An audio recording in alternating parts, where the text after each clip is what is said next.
రెగ్యులర్గా వారానికి నెలకు అలా ఏ కార్యక్రమం ఉన్నా ఇంటికి వెళ్ళి పలకరించి రెగ్యులర్గా కలిసాము. ప్రతిసారి కలుస్తూనే ఉన్నాం. ఆ రోజు కూడా మొత్తం హాస్పిటల్ నుంచి ఇంటి వరకు మేమే ఉన్నాం. అక్కడ అందరూ అంత్యక్రియలు జరిగే వరకు ఉన్నాం. అన్నీ ఉన్నాం. మాకేందంటే ఇప్పుడు అభిమానులు అందరు ఇప్పుడు జయకృష్ణ గారి కొరకు కూడా రమేష్ బాబు కుమారుడు జయకృష్ణ గారికి కూడా ఎదురు చూస్తున్నాం.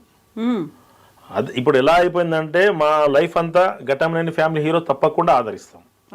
జయకృష్ణ గారి సినిమా కొరకు ఎదురు చూస్తున్నాం. రేపు గౌతమ్ బాబు సినిమా కూడా ఎదురు చూస్తాం. గౌతమ్ బాబు రావాలని అనుకుంటున్నారా? తప్పకుండా రావాలి. తప్పకుండా సక్సెస్ అవుతారు ఇద్దరు కూడా. జయకృష్ణ గారు గౌతమ్ బాబు కూడా సక్సెస్ అవుతారు. ఇప్పుడు చాలా మంది సితారా వస్తుందా, సితారా తీసుకురావాలి ఇలాంటివి కూడా వస్తున్నాయి కదా. సితారాని కూడా మీరు సితారా పాప విషయంలో అయితే ఏంటంటే ఆ రోజుల్లో వేరే ఉండే, ఈ రోజుల్లో ఈ జనరేషన్ బట్టి ఇప్పుడు సితారా చేయాలనుకుంటే ఎవరు అభిమానులు కూడా ఏమి వ్యతిరేకించే పరిస్థితులు లేవు. ఆల్రెడీ యాడ్ చేస్తున్నారు. ఆల్రెడీ కంటిన్యూ మనం చూస్తున్న పెద్ద పెద్ద యాడ్స్ వస్తుంది.